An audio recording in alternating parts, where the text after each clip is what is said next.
क्या आप जानते हैं कि सोने की लंका के निर्माण की कहानी महादेव और माता पार्वती से जुड़ी हुई है।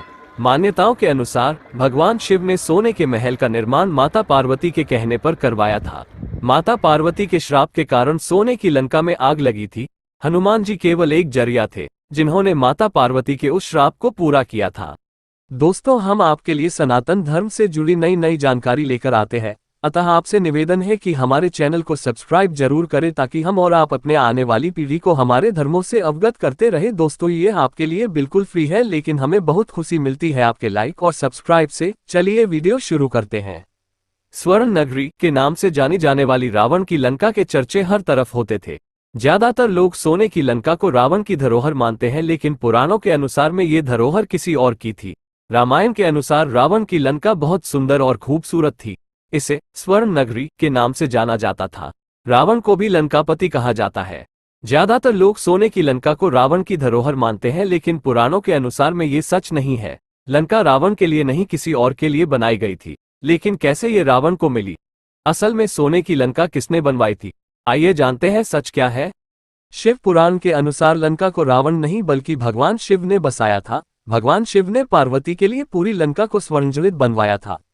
लंका का निर्माण भगवान शिव के कहने पर देवताओं के शिल्पकार विश्वकर्मा और कुबेर ने मिलकर समुद्र के मध्य त्रिकुटाचल पर्वत पर किया था।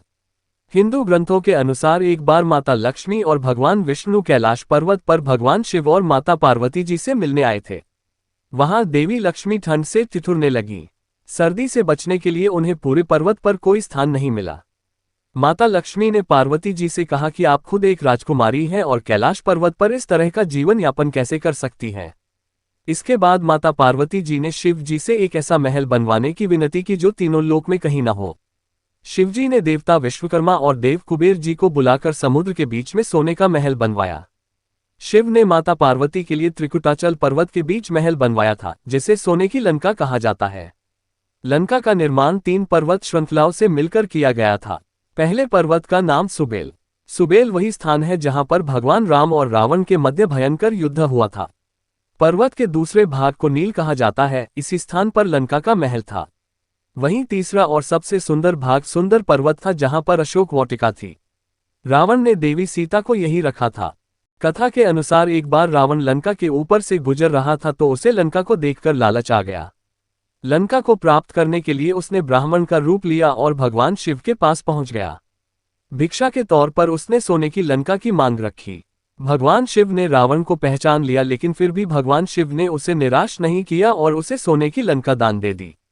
माना यह भी जाता है कि रावण ने धनपति कुबेर से सोने की लंका बलस्वरूप छीन ली थी। भोले बाबा ने खुश होकर उन्हें तथास्तु बोल दिया। ये देखकर मां पार्वती बहुत क्रोधित हुई और उन्होंने उस पंडित को ये शाप दिया कि तुमने भोलेनाथ के भोलेपन का फायदा उठाया है और हमसे ये महल मांगकर हमें पुनः बेघर किया है, और मैं तुम्हें ये शाप देती हूँ कि जिस महल को तुमने बाबा से मांगा है, तेरे इसी महल को शिव के 11वें अवतार के हाथों जलना होगा। अर्थात कि शिव का 11वां अवतार तेरे इस महल को जलाकर भस्म कर देगा। और फिर जब शिव के 11 अवतार हनुमान जी को माना जाता है और हनुमान जी ने रावण की सोने की लंका को जलाकर भस्म कर दिया था। कुछ कहानियों में ये भी कहा जाता है उस वक्त हनुमान की पूंछ जो तेजी से बढ़ रही थी, उस वक्त महादेव के अवतार हनुमान जी की पूंछ में माता पार्वती स्वयं विद्यमान थी। दोस्तों, जानकारी अच्छी लगी हो तो वीडियो को लाइक और चैनल को सब्सक्राइब जरूर करें। मिलते हैं एक और नई जानकारी के साथ, तब तक अपना ख्याल रखना। जय श्री राम।